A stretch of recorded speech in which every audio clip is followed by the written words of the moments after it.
Assalamualaikum warahmatullahi wabarakatuh. Perkenalkan, nama saya Muhammad Iqbal Syabani dengan NIM 2022 0530232. Video kali ini ditujukan untuk memenuhi tugas mata kuliah kewirausahaan di program studi Ilmu Komunikasi Universitas Muhammadiyah Yogyakarta tahun 2023. Ya, jadi ide bisnis yang saya munculkan adalah Kuli Apps atau aplikasi untuk menyewa jasa-jasa kuli melalui aplikasi. Man behind the Kuli Apps. Jadi yang mencetuskan ide bisnis Kuli Apps itu sendiri adalah saya sendiri, yaitu Muhammad Iqbal Syabani selaku mahasiswa dari Universitas Muhammadiyah Yogyakarta. Let's go beyond. Adapun kami juga meninjau dan melakukan observasi tentang masalah sociopreneurship apa yang bisa diambil untuk diangkat menjadi sebuah ide bisnis. Salah satunya adalah permasalahan mengenai buruh kasar atau buruh bangunan tersebut.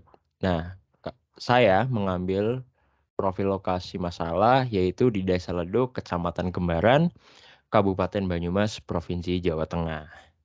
Lalu ada profil masyarakat terdampak di mana beberapa poin ini menjadi gambaran bagaimana kondisi masyarakat di Kabupaten Banyumas khususnya yang memiliki pekerjaan sebagai buruh bangunan atau buruh serabutan ataupun kuli itu sendiri. Nah, ada beberapa poin yang menyebabkan timbulnya suatu ide bisnis Kuli Apps ini. Antara lain, yang pertama adalah saya meninjau dari data BPS. Nah, data status pekerjaan utama dan pendidikan tertinggi yang ditamatkan di Kabupaten Banyumas tahun 2021 menurut BPS, yaitu jumlah kuli di Kabupaten Banyumas berjumlah sebanyak 195.523 pekerja dari total 813.552 pekerja atau sekitar 24% dari total pekerja di Kabupaten Banyumas. Ini tentu bukanlah angka yang benar-benar valid karena uh, di BPS sendiri tidak ada data spesifik mengenai pekerjaan sebagai kuli bangunan. Maka dari itu saya harus mengolah data dari data status pekerjaan utama dan pendidikan tertinggi yang ditamatkan di Kabupaten Banyumas tahun 2021 menurut BPS. Saya olah berdasarkan dengan asumsi kuli memiliki latar belakang pendidikan maksimal SMA dan termasuk dalam status pekerjaan utama dalam kelas pekerja dalam kelas. Dari berbagai macam kelas tersebut, saya ambil 2 kelas, yaitu pekerja bebas, yang pertama. Yang kedua adalah pekerja keluarga atau tidak dibayar. Nah, dari data tersebut, saya ambil dan menemukan angka sebanyak 195.523 pekerja dari 813.552 pekerja atau sekitar 24%. Nah, tentu 24% juga itu masih sangat general ya, tidak spesifik ke arah kuli bangunan itu sendiri. Maka dari itu, uh, saya perkirakan lagi besar kemungkinan bahwa orang yang bekerja serabutan atau bekerja sebagai buruh bangunan atau kuli bangunan ini angkanya mungkin bisa dikatakan kurang dari 10% atau mungkin sekitar 2-10%. Selanjutnya adalah kesempatan kerja. Nah, masyarakat yang ada di Kabupaten Banyumas, yang kuli atau buruh kasar ini sulit mendapatkan pekerjaan dengan upah yang layak. Terlebih banyak dari mereka yang menjadi pekerja bebas atau serabutan. Hal ini karena Banyumas itu memang luas sekali dan bukan kawasan, bukan wilayah atau kota dengan pembangunan yang signifikan seperti kota-kota besar di Jakarta atau di tempat lain. Maka dari itu mereka-mereka ini jelas tidak mendapatkan pekerjaan secara terus-menerus. Ada yang hari ini tidak dapat pekerjaan, besoknya dapat, dan ya intinya tidak selamanya, tidak setiap hari mereka bekerja. Selanjutnya adalah Industri 4.0. Nah, Industri 4.0 ini perlu diwaspadai teman-teman. Karena latar belakang mereka sebagai kuli bangunan ini cenderung memiliki pendidikan yang rendah, menyebabkan mereka ini kesulitan bersaing di Industri 4.0. Selanjutnya, saya juga tinjau dari pemekaran wilayah Banyumas. Wilayah Banyumas menurut RPJP Kabupaten Banyumas tahun 2005 hingga tahun 2025 akan dimekarkan menjadi 3 wilayah. Yang pertama Kota Purwokerto, yang kedua Kabupaten Banyumas Barat, yang ketiga Kabupaten Banyumas Timur. Nah, dengan proyeksi atau perkiraan ini tentu nantinya pembangunan-pembangunan akan semakin banyak, dan itu menjadi salah satu latar belakang atau yang menjadi mungkin bisa berpotensi dalam kedepannya aplikasi ini dapat berjalan sesuai harapan, di mana akan semakin banyak pekerjaan. Tentu pekerjaan yang masuk melalui penyewaan jasa kuli melalui Kule Apps ini akan semakin banyak. Nah, harapannya Kule Apps bisa menyerap pekerja-pekerja tersebut dan memberi mereka suatu pekerjaan yang lebih sustain dan lebih stabil dibandingkan pekerjaan yang konvensional seperti itu. Nah, lalu saya mengambil contoh individu profil masyarakat terdampak, yaitu tetangga saya sendiri, Pak Pandi. Namun sayang, saya tidak bisa mengunjungi secara langsung karena saat ini saya berada di Jogja dan rumah saya di Purwokerto atau di Banyumas Deluk tadi. Saya tidak bisa pulang ke sana untuk sementara waktu ini, maka dari itu saya menggunakan ilustrasi beberapa foto dan saya memperoleh informasi dari apa yang saya alami, maksudnya dari apa yang saya pernah dengar dan apa yang saya lihat, dan juga informasi-informasi yang saya minta dari kedua orang tua saya yang ada di kampung halaman. Pak Pandi ini dan rekan senasib itu merupakan kuli di Desa Leduk, Kabupaten Banyumas. Nah, Pak Pandi ini berusia 72 tahun dan masih harus memenuhi kebutuhan hidupnya sehari-hari bersama istrinya.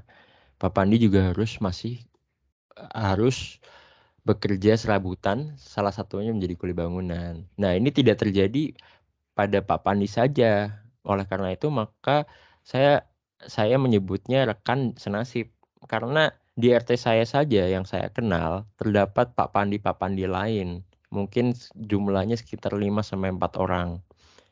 Nah, itu yang menjadi concern saya kenapa mencetuskan ide bisnis yaitu Kuli Apps ini untuk membantu masyarakat seperti beliau-beliau ini. Nah, selanjutnya dari ide bisnis Kuli Apps ini kita juga harus tinjau nih mengenai sociopreneurship yang berdasarkan SDGs. Ada beberapa SDGs problem dan solusi yang melatar belakangi bagaimana bisa memunculkan suatu ide bisnis, yaitu apps and digital platform jasa kuli. Yang pertama, SDGs problemnya adalah kuli atau buruh kasar sulit mendapatkan pekerjaan dengan upah yang layak. Atau poin ke-8 dari SDGs itu sendiri tidak terwujud. No decent work and economic growth. Yang seharusnya decent work and economic growth. Lalu bagaimana cara mewujudkannya? Salah satunya dengan kuli mendapatkan pekerjaan yang terjamin. Yang kedua, konsumen sulit mendapatkan pekerja atau kuli yang cocok. Nah, di sini terlihat bahwa tidak adanya inovasi atau no innovation yang seharusnya dalam poin ke-9 SDGs adalah Industry, Innovation, and Infrastructure. Lalu bagaimana mewujudkan hal tersebut? Yaitu menyediakan platform digital mempermudah konsumen dalam memilih kuli. Nah, yang ketiga, kuli memiliki latar belakang pendidikan yang rendah sehingga sulit bersaing pada industri 4.0. Kenapa? Karena no quality of education. Tidak sejalan dengan poin SDGs nomor 4, di mana harus adanya quality of education. Nah, caranya adalah memperbaiki kualitas pekerja kasar dengan edukasi dan sosialisasi. Karena mungkin pekerja-pekerja atau kuli bangunan ini yang memang dengan latar belakang pendidikan yang cukup rendah, maka cara lain adalah dengan mengadakan pelatihan-pelatihan untuk mereka agar mereka lebih teredukasi dan mendapatkan mungkin bukan pendidikan formal, tapi pendidikan informal yang juga dapat membantu pekerjaan mereka. Yang terakhir adalah konsumen dan kuli masih belum terlalu mengenal mengenai dampak lingkungan pembangunan. Nah, poin ke-11 SDGs tidak terwujud. Maka akibatnya adalah no sustainable cities and communities. Gimana cara mewujudkan sustainable cities and communities? Adalah dengan cara edukasi dan pelatihan akan AMDAL, analisis mengenai dampak lingkungan. Dengan hal tersebut, harapannya segala bentuk pembangunan yang diterapkan oleh atau dikerjakan oleh KUL-E dan partner kerja KUL-E akan lebih memperhatikan analisis mengenai dampak lingkungan. Dan konsumen juga tidak akan sembarangan membangun uh, pembangunan yang mungkin tanpa disadari dapat menyebabkan dampak lingkungan yang negatif. Jadi akan sama-sama beneficial antara konsumen dan partner kerja KUL itu sendiri. Lalu bisnis idenya, apps and digital platform, jasa KUL. Nah, atau KUL-E. Yang pertama adalah dengan mempekerjakan kuli. Dengan mempekerjakan kuli, yang tadinya kuliah konvensional ikut berpartner kerja dengan KUL-E ini sendiri, maka akan lebih mendapatkan pekerjaan yang stabil. Lalu dua, menjadikan KUL sebagai partner kerja. Nah, kita tidak hanya menjadikan mereka sebagai apa ya? Kita tidak hanya mempekerjakan mereka, tapi kita juga menjadikan mereka partner kerja. Jadi mau seberapa untung yang mereka dapat adalah sesuai dengan kerja keras mereka sendiri, atau melainkan tidak digaji dari pihak KUL-E, tapi mereka yang mendapatkan bayaran atas jasa yang mereka lakukan. Kita hanya menyediakan sebagai perantara atau sebagai medianya saja. Selanjutnya adalah sebelum bekerja di KUL-I, diadakan seleksi sesuai kualifikasi dan keahlian pekerja. Hal ini agar yang tadinya pekerja tidak mendapatkan pendidikan formal dengan KUL-I, harapannya pekerja-pekerja ini dapat lebih memiliki kualitas dan perlu diseleksi memang, karena jangan sampai ada sembarangan orang yang masuk atau merusak citra KUL-I. Dan sebagai perusahaan, sebagai suatu ide bisnis, perlu menjaga integritasnya. Lalu yang keempat adalah aturan mengenai analisis dampak lingkungan yang disediakan di platform KUL-I agar konsumen dan pekerja saling mengerti dan membangun sesuai aturan yang berlaku. Itu teman-teman. Oke, selanjutnya adalah beberapa logo, contoh foto, dan nama dari ide bisnis. Lalu ada tagline dan statement dari KUL-I Apps itu sendiri. Ini adalah contoh logo yang di sebelah pojok kiri atas adalah logo dari KUL-I Apps itu sendiri. Logonya mengambil dari topi pekerja yang berwarna kuning, lalu dengan ada simbol sinyal di topinya.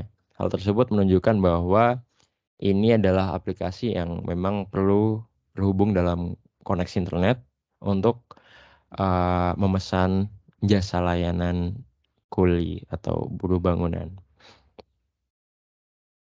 Lalu Kuli Apps. Kenapa saya atau kami mengambil nama Kuli Apps? Karena saya rasa Kuli Apps ini, kuli sendiri adalah suatu sebutan yang umum di masyarakat. Jadi menurut saya itu menjadi hal yang mudah diingat, dan yang dimaksud dengan cool itu sendiri adalah ya cool, ya kayak perpaduan kata antara kuli dan electronics, di mana memang ini suatu produk aplikasi yang berbasis elektronik. Maka saya mau mencoba mempadu-padakan kata agar terlihat menarik dan mudah diingat dalam masyarakat. Soalnya slogan yang kami berikan adalah inclusively revolutioning, di mana yang dimaksud inklusif adalah ya segala bentuk masyarakat dapat bergabung atau menjadi partner kerja dari kuli itu sendiri. Itu yang menjadikannya inklusif. Baik itu cowok, cewek, baik itu kaum difabel, orang biasa, baik itu uh, siapapun lah intinya yang memenuhi kriteria untuk bergabung di KULI dan memiliki handphone tentunya, maka mereka berpeluang besar dan bisa bergabung dalam menjadi partner kerja KULI itu sendiri.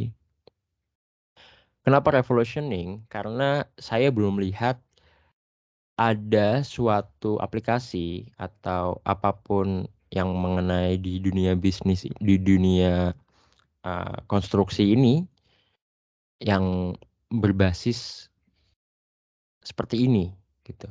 Jadi menurut saya hal itu cukup revolutionize kebiasaan atau uh, market yang ada selama ini. Nah, statement yang kami berikan adalah every house you build with Cool A, you have become a part of sustainable development and energizing society. Nah, dengan setiap rumah yang kamu bangun dengan Cool A, kamu sudah menjadi bagian dari pembangunan berkelanjutan dan memberi energi pada masyarakat. Maksudnya apa? Jadi setiap kamu menggunakan jasa layanan KULI, kalian juga memberikan kesempatan bagi kaum-kaum yang tadi saya katakan inklusif untuk mereka dapat pekerjaan, dan kalian juga mendapat layanan yang terbaik dari KULI itu sendiri. Nah, society di sini dapat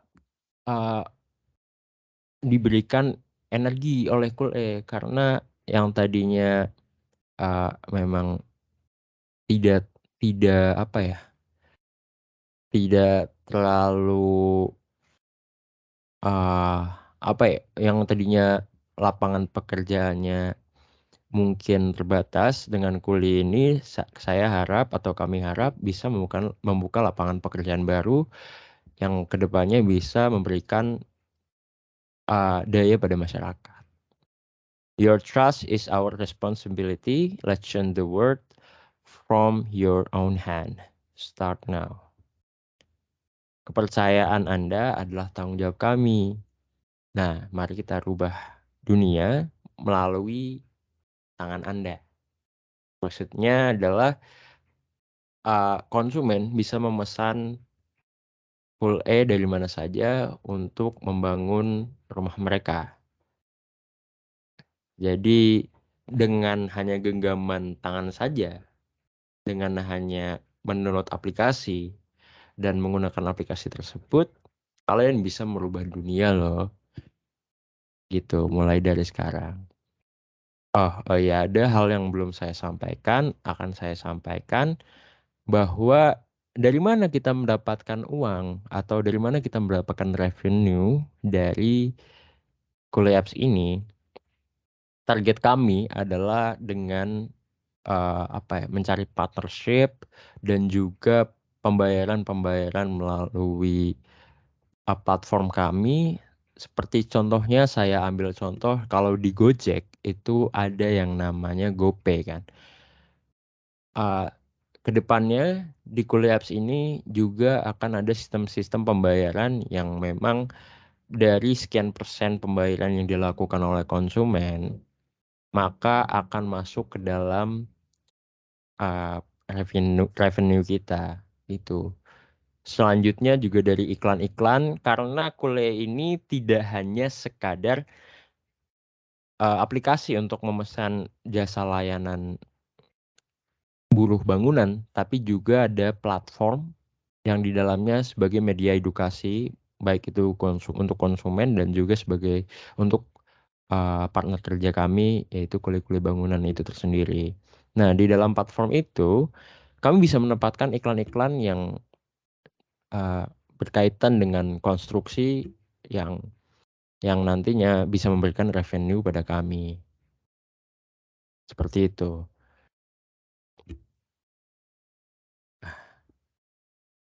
Nah, sekian dari saya. Terima kasih dan special thanks juga untuk Mas Erwan for lecturing us this semester. Makasih Mas Erwan atas waktunya selama mengajar kami kelas F di Prodi Ilmu Komunikasi 2022 Universitas Muhammadiyah Yogyakarta. Semoga bisa bertemu di apa namanya di mata kuliah di semester ke depannya. Terima kasih Mas Irwan sudah mengajarkan kami mengenai kewirausahaan. Menurut saya ini salah satu mata kuliah yang sangat berguna ke depannya terutama dalam prodi ilmu komunikasi ya. Oke, kurang lebihnya mohon maaf. Wassalamualaikum warahmatullahi wabarakatuh.